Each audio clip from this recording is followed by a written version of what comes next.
So an obvious question is, why would I want to blue anything? It offers up some corrosion resistance because it creates like an exterior layer to the material. That's why you'd want to do it. It gives it a bit more of a professional look as well when something's finished off, rather than just being all bare steel.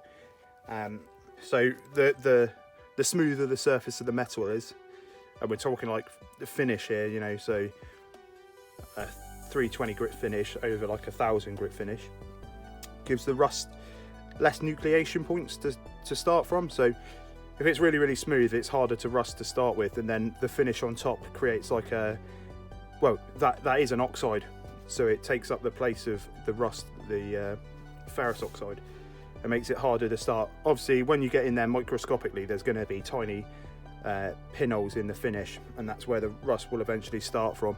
Once it gets in, it just like goes underneath the finish and blows it off.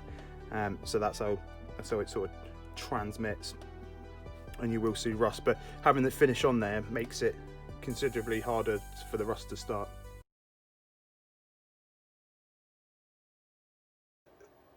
I'm just going to go through what we've got set up here for the metal bluing. And before we go any further, I'm not any prudence or safety goat, but there's some stuff you've got to be aware of. So in here we've got 650 grams of sodium hydroxide, or lye, which is super alkaline. And so what that is, if it gets on your skin or on you, it will dissolve your skin so unbelievably rapid. That's why you know your hands feel a bit slimy when you use soap. It's alkaline, and this is like 14 on the pH scale. So that is something to be aware of. This is a proper safety goggles and gloves, no exposed skin sort of deal. I'm not really looking forward to doing it, but we'll see how it comes out. So yeah, just be aware, if you do this, you do this at your own risk. So 625 grams of lye in there, or sodium hydroxide. To that we're going to add 1 litre of water, and then we're going to bring that up to the boil, just below the boil, and we're going to have some hot water on this second burner over it. And the process for bluing is going to be pretty simple. Put the parts into the solution until they take on a bit of colour, and then rinse them in the hot water. Rinse and repeat. And that's pretty much it. I've got some cold blue on order as well, and then what I think I'll do is just a mini series on this hot bluing, oil hot bluing and cold bluing, and see what yields best results. And then if you've got a requirement to blue anything, or you're making tools down your shed, your workshop, you can see what yields what sort of results for what sort of layout in time and parts and all the rest of it. I mean, that sodium hydroxide was pretty cheap. I can't remember, we're looking at about 10 quid for a kilo. So if you're going to do a lot of it, then, or you've got bigger parts, that might be the way to go, because cold bluing solution's fairly expensive. Yeah, so let's get on with it.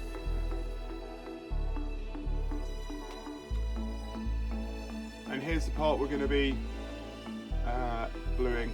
Everything's just warming up now. Focus up now. So again, it was brought up to polish and all the rest of it.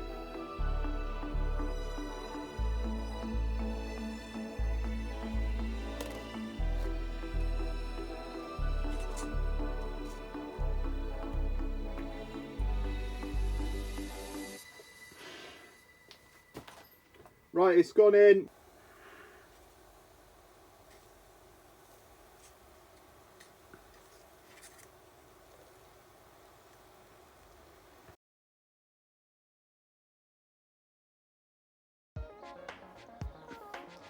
So the oil's nothing special, it's just a special blend of 11 herbs and spices, courtesy of what was ever left out of engines and such like.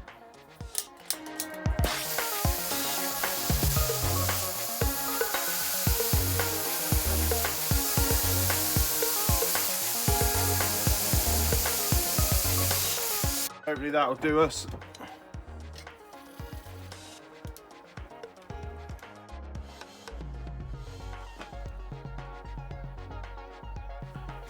Righto, so we've got everything. We've got the house burning device, the bit of metal, and the oil. So we're going to get this red hot and then put it in there, hopefully. Awesome.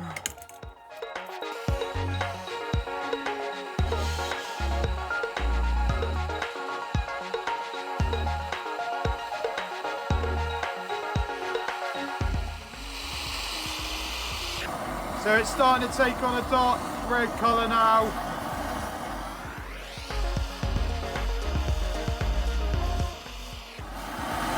Gonna cool it.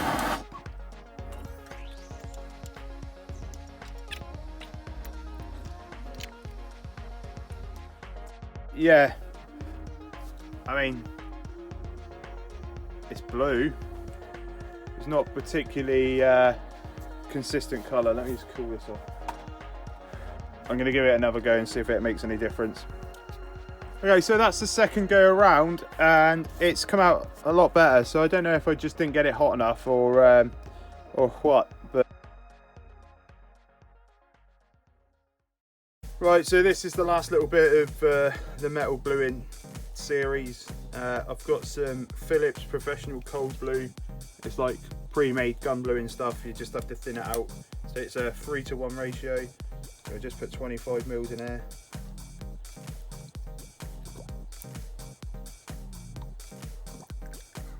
About that. And I've got some blood warm water here.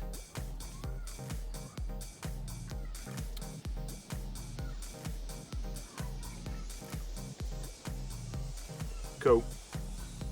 So I've degreased this part. I've just done one side because it's I'm up against time here. I'm going to drop it in, and that's already just starting to darken. It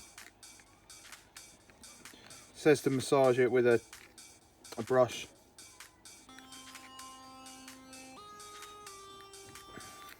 Let's take it out for a sec.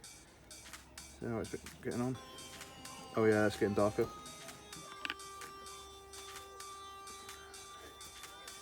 Cool. I'm going to leave it in there for a few minutes. So it recommends a water displacing oil, so WD-40 will be fine.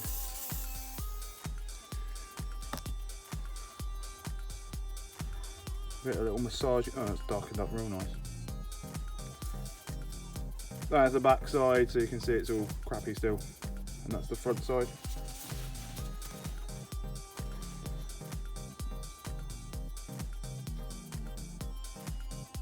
Yeah, nice. Cool, so this one here is the hot oil blue. Worked really well. It's super quick, super cheap, super efficient. So you just heat it up and then dunk it in the oil and it's job done.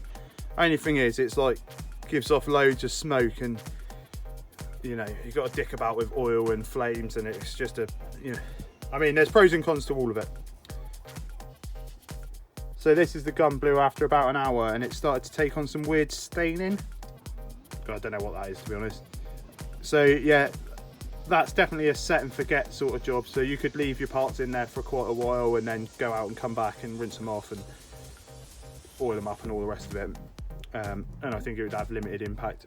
Only sort of real downside is you've got to order in the chemicals, and you know, if you're not a massive fan of that, then yeah.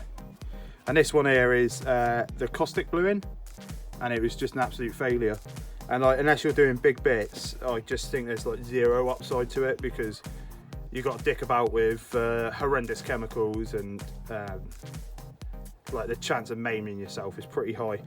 So if I was, you know, now I've got the gun blue, I'll probably lean towards it just because it's fairly quick and easy, and I don't need to do loads of I'll probably cold blue them because I don't have to stink out the shed with oil and breathe all that crap in.